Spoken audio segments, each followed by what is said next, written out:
Shalom, selamat pagi teman-teman semuanya. Shalom. Baik, pada pagi hari ini terima kasih si Rohani yang sudah memberi saya waktu dan Rebecca juga yang sudah menyediakannya. Pada pagi hari ini saya rindu menyampaikan kebenaran firman Tuhan kepada teman-teman semua. Saya mengambil tema ini adalah memaknai teknologi politik dalam ruang publik menghadapi isu sosial, politik globalisasi di dalam ayat firman Tuhan Lukas 4 ayat 18. Pada pagi hari ini kita akan menggali firman Tuhan dari Lukas 4 ayat 18 yang berbicara tentang misi Yesus Kristus. Ayat ini menegaskan bahwa Yesus datang untuk memberitakan kabar baik kepada orang miskin, melepaskan orang-orang tertawan, memberi penglihatan kepada orang buta, membebaskan orang yang tertindas dan memberikan tahun rahmat Tuhan. Pesan ini sangat relevan bagi kita dalam menghadapi isu-isu sosial, politik, dan globalisasi. Dunia kita penuh dengan ketidakadilan, ketertindasan juga dialami oleh bangsa ini, dan penindasan secara struktural yang sering terjadi akibat sistem politik yang tidak adil dan dinamika di dalam dinamika globalisasi yang tidak merata. Lalu bagaimana teknologi politik yang berakar di dalam Lukas 4 ayat 18 yang memandu kita sebagai orang Kristen untuk bisa bertindak di dalam ruang publik. Hal yang pertama, Hal yang pertama kita bisa melihat Yesus dan misi sosialnya di dalam Lukas 4 ayat 18 sebagai dasar teologi politik ya. Kalau kita bisa melihat di sini, boleh kita bisa membuka Lukas 4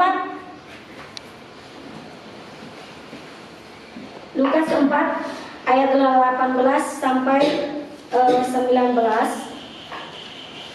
Kita akan baca secara bersama-sama. Sudah mendapatkan semua, amin? Amin. Kita akan membaca secara bersama-sama Lukas 4 ayat 18 sampai 19. 1, 2, 3. Roh Tuhan ada padaku, oleh sebab Dia telah mengurapi aku untuk menyampaikan kabar baik kepada orang-orang miskin, dan Dia telah mengutus aku untuk memberitakan pembebasan kepada orang-orang tertawan dan penglihatan bagi orang-orang buta, dan membebaskan orang-orang yang tertindas, untuk memberitakan tahun rahmat Tuhan. Di sini kita telah melihat bahwa Tuhan Yesus datang kepada orang-orang apa? Orang miskin ya. Tuhan Yesus datang kepada orang miskin, Tuhan Yesus datang kepada orang tertawan, dan Tuhan Yesus datang kepada orang yang tertindas. Nah, ayat ini merupakan deklarasi misi Yesus yang tidak hanya bersifat rohani. Nah, tetapi juga mencakup misi sosial dan politik. Yesus datang untuk mengubah kondisi sosial, ekonomi, dan spiritual masyarakat. Di dalam Lukas 4 ayat 18 kita melihat fokus Yesus kepada orang-orang miskin, orang tertawan, dan orang tertindas. Yang dalam konteks sekarang kita bisa melihat sekelompok orang yang marginal, ini artinya orang yang terpinggirkan ya, orang yang terabaikan. Nah, karena dan mereka ini menjadi atau orang-orang yang mengalami yang namanya ketidakadilan yang menjadi korban ketidakadilan dan korban dari sistem politik dan globalisasi yang tidak adil. Kita bisa melihat bagaimana Yesus pada saat itu memulai pelayanannya dengan membaca dari kitab Yesaya yang menubuatkan kedatangan Mesias yang akan membawa perubahan radikal bagi orang-orang yang mengalami ketidakadilan. Nah, di situ fokusnya Tuhan Yesus ini adalah membawa transformasi sosial di situ dan pembebasan bagi orang-orang yang terbelenggu dan dosa dan struktur dunia yang menindas. Nah, di sini kita melihat bahwa teologi politik waktu itu di dalam Lukas 4 ayat 18 ini menuntut kita untuk melihat keterlibatan kita sebagai orang yang percaya menjadi sarana untuk menegakkan keadilan sosial. Di situ ya. Dan hal yang kedua, pentingnya teologi politik dalam konteks modern ini. Nah, di dalam yang kedua ini adalah di zaman globalisasi kita sering melihat bagaimana politik, ekonomi, dan budaya saling mempengaruhi dan berdampak pada kehidupan masyarakat. Teologi politik ini berperan untuk teologi politik berperan untuk apa? Menolong kita, ya, menolong untuk berperan memahami bagaimana iman Kristen ini bisa berfungsi sebagai daya kritis terhadap sistem dunia yang seringkali tidak adil. Nah, di situ fungsinya bagaimana menolong kita ini bisa memahami di bagian terhadap dunia yang seringkali tidak adil ini. Nah, banyak kebijakan politik dan ekonomi yang memperparah kemiskinan, eksploitasi, dan serta ketimpangan sosial. Itu yang sedang terjadi. Nah, di dalam ayat Amsal, di dalam Alkitab Amsal pasal 31 ayat 8 sampai 9 bisa kita melihatnya.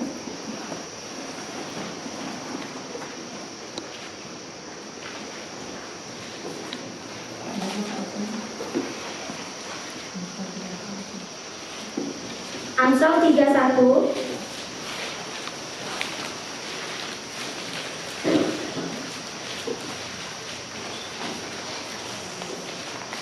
Apakah sudah membukanya? Kita akan baca secara bersama-sama Amsal 31 ayat 8 sampai 9. 1, 2, 3. Bukalah mulutmu untuk orang-orang bisu, untuk hak semua orang yang merana. Bukalah mulutmu, ambillah keputusan secara adil, dan berikanlah kepada sebanyak sisi hak mereka. Nah, di dalam ayat ini, bagaimana teologi politik menuntut kita untuk menjadi suara bagi mereka yang tidak bersuara, memperjuangkan keadilan bagi orang-orang yang tertindas. Sebagai umat Kristen, sebagai umat percaya, sebagai orang-orang percaya, kita tidak boleh apatis terhadap orang-orang di sekeliling kita. Kita harus terlibat aktif, baik itu dalam dunia sosial kita, dalam dunia pelayanan kita, melihat orang-orang yang mengalami hal demikian. Jadi maupun di dalam advokasi politik, di dalam bagaimana kita juga bisa memberikan pembelaan bagi orang-orang yang mengalami hal-hal yang demikian. Apakah kita diam? Di dalam Amsal mengatakan bahwa kita harus membuka apa? Membuka mulut kita, membuka suara kita.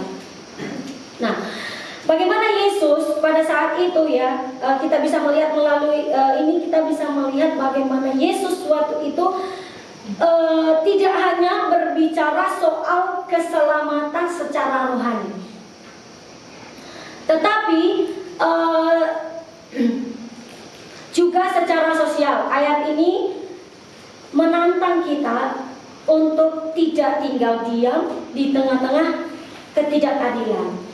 Jadi kita dipanggil untuk memperjuangkan kebenaran dan keadilan bagi mereka yang terabaikan, bagi orang-orang yang mengalami sistem sosial dan politik.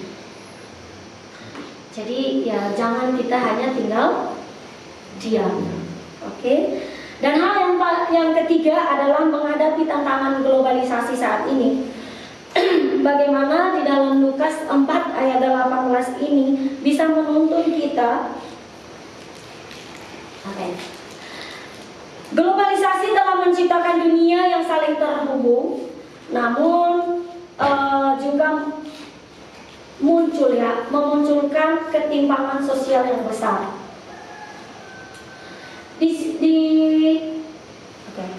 Di satu sisi globalisasi menawarkan peluang bagi pertumbuhan ekonomi, tetapi di sisi lain banyak yang menderita akibat eksploitasi, ketidakadilan dan kesenjangan ekonomi yang semakin melebar.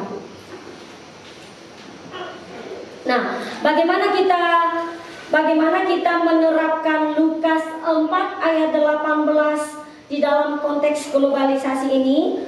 Satu, yaitu apa? Kabar baik bagi orang miskin. Nah, kabar baik bagi orang miskin di mana? Di dalam globalisasi yang sering terjadi. Kalau kita bisa melihat di dalam dunia ini, teman-teman, seringkali orang kaya memperkaya orang kaya, ya. Maksudnya seringkali terjadi memperkaya yang kaya dan memiskinkan yang miskin. Iya, itu yang terjadi saat ini. Sebagai orang percaya kita harus membawa suara yang adil, keadilan dalam hal ekonomi dan mempromosikan sistem ekonomi yang inklusif. Hal yang kedua apa? Bisa membantu bacanya? Kebebasan bagi yang tertawa. Kebebasan bagi yang tertawa. Di sini banyak yang tertawan dalam sistem sosial, politik dan ekonomi yang tidak adil. Nah, kita dipanggil untuk memperjuangkan kebebasan bagi orang-orang yang mengalami hal ini. Bagaimana kita berperan sebagai orang yang percaya, bagaimana kita berperan sebagai orang Kristen untuk bisa melakukan advokasi bagi politik dalam pelayanan sosial, baik di tempat ini maupun dimanapun nanti kita akan berada, dimanapun kita mungkin berdiri atau dimanapun kita ditugaskan. Hal yang ketiga, bisa baca secara belum, masih nomor 3. Bisa baca secara bersama-sama. Penglihatan bagi yang buta. Di situ kita bisa melihat tadi Tuhan Yesus tugasnya apa? Menjalankan misinya adalah memberikan penglihatan bagi yang buta. Di dalam globalisasi seringkali menutup mata kita terhadap realita penderitaan di negara-negara miskin. Nanti aja lah di negara miskin. Di negara kita melihat kemiskinan tidak? Banyak tidak? Nah, bagaimana kita bisa melihat hal-hal ini di negara kita? Nah, di dalam Lukas 4 ayat 18 ini menantang kita untuk membuka mata kita terhadap penderitaan, untuk bisa bertindak di bangsa ini. Bagaimana kita menyuarakan bangsa ini, seperti di dalam Amsal tadi yang mengatakan bahwa bukalah mulutmu. Bagaimana kita bersuara untuk bangsa ini. Bagaimana kita peduli di bangsa ini, bagaimana kita ada sebagai orang-orang yang percaya bisa bersuara di bangsa kita, supaya bangsa kita ini bisa terbuka mata dan bisa melihat bahwa banyak kemiskinan yang dialami oleh bangsa kita, bahkan juga tidak tertutup untuk bangsa-bangsa lain, untuk negara-negara lain. Di dalam Matius ayat 25, Matius pasal 25 ayat 35 sampai 40, kita bisa baca secara bersama-sama kembali. Matius 25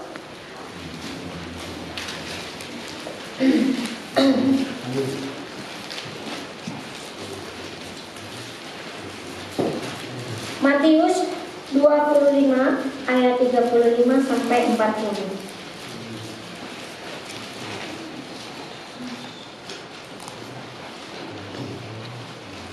Apakah sudah mendapatkannya? Amin. Amin. Kita akan baca secara bersama-sama Matius 25 ayat 35 sampai 40. 1, 2, 3. Sebab ketika aku lapar, kamu memberi aku makan. Ketika aku haus, kamu memberi aku minum. Ketika aku bermaksud, kamu memberi aku makanan. Ketika aku terancam, kamu memberi aku kepandaian. Ketika aku sakit, kamu merawat aku. Ketika aku di dalam penjara, kamu mengunjungi aku. Maka orang-orang benar itu akan menjawab dia katanya, Tuhan, bila mana kami melihat engkau lapar dan kami memberi engkau makan, atau haus dan kami memberi engkau minum? Bila mana kami melihat engkau sebagai orang asing dan kami memberi engkau kepanan, atau terancam dan kami memberi engkau pakaian? Bila mana kami melihat engkau sakit atau dalam penjara dan kami mengunjungi engkau? Dan raja itu akan menjawab mereka, aku berkata kepadamu, sesungguhnya segala sesuatu yang kamu lakukan pada salah seorang yang paling kamu lakukan aku. Di ayat ini banyak hal yang bertanya-tanya, di mana sih Tuhan kami melayani Tuhan? Di mana sih? Di mana sih? Di mana sih? Bila mana? Bila mana? Bila mana? Iya tidak? Tetapi di dalam ayat ini mengajarkan kita bahwa, mengingatkan kita bahwa melayani orang miskin dan orang yang tertindas sama dengan kita juga melayani Yesus Kristus sendiri. Kalau kita bisa melihat di bangsa ini banyak hal yang sering terjadi, kita bisa bersuara. Ingat, kita tidak hanya bersuara bagi mereka, tetapi kita menyuarakan suara Tuhan. Kita menyuarakan kepada Tuhan di situ. Nah, apakah kita mau menutup mata dalam hal ini? Di dalam konteks globalisasi, ayat ini menantang kita untuk peduli bagi mereka yang terpinggirkan dalam sistem globalisasi ini, seperti pekerja migran, pengungsi, atau mereka yang berdampak oleh eksploitasi ekonomi.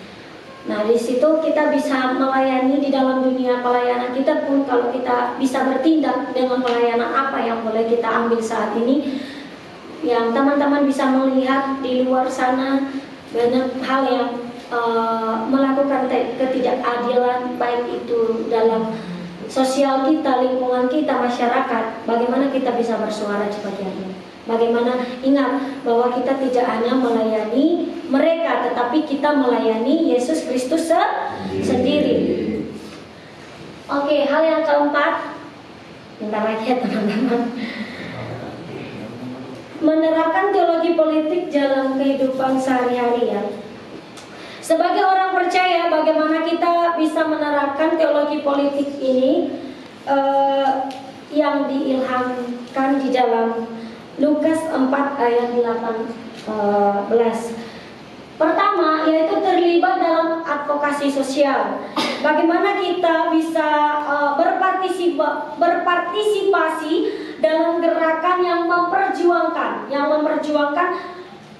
hak-hak orang yang tertindas atau bagi orang-orang yang mengalami ketidakadilan, bahkan termarginalkan ini artinya terabaikan, terpinggirkan ini ya, terpinggirkan baik dalam konteks lokal kita atau di dalam lingkungan, di dalam lokal, di dalam pekerjaan atau dimanapun, maupun juga secara umum, secara global, secara menyeluruh. Bagaimana kita bisa terlibat di dalam hal ini, bagaimana kita memberikan pelayanan di dalam global, di dalam dunia saat ini. Dan hal yang kedua adalah kritis terhadap sistem politik yang tidak adil. Nah, bagaimana ya?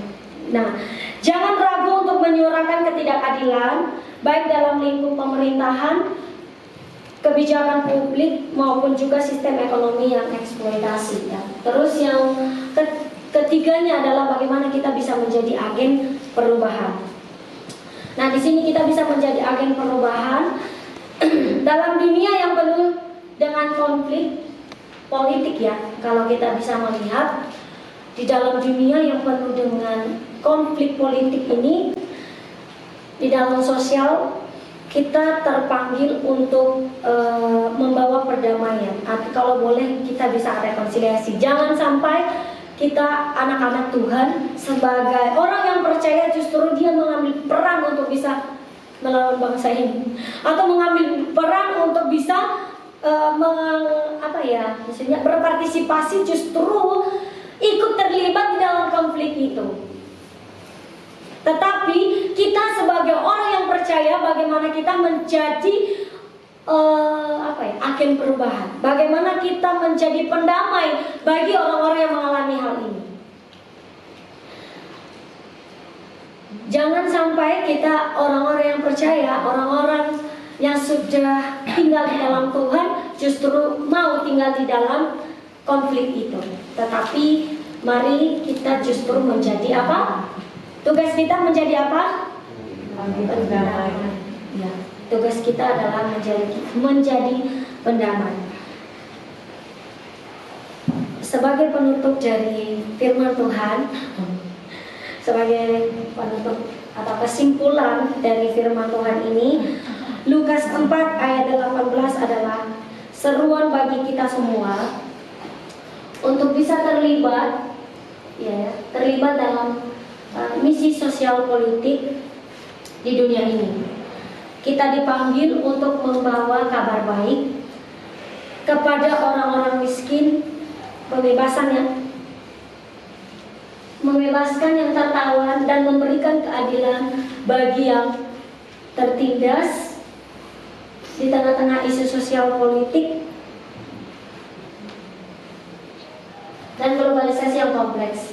Marilah kita menjadi terang dan garam yang menerangi dunia ini dengan kebenaran Kristus. Jangan sampai justru kita menjadi hal-hal yang tidak berkenan di hadapan Tuhan, tetapi bagaimana kita sebagai orang Kristen, bagaimana kita sebagai orang percaya bisa ikut berpartisipasi di dalam hal ini dengan cara kita adalah menjadi terang. Ingat, tugas kita menjadi terang bagi dunia, bagi globalisasi ini. Demikian firman Tuhan dari saya, maka kita akan menutup dalam doa. Mari kita bersatu di dalam doa.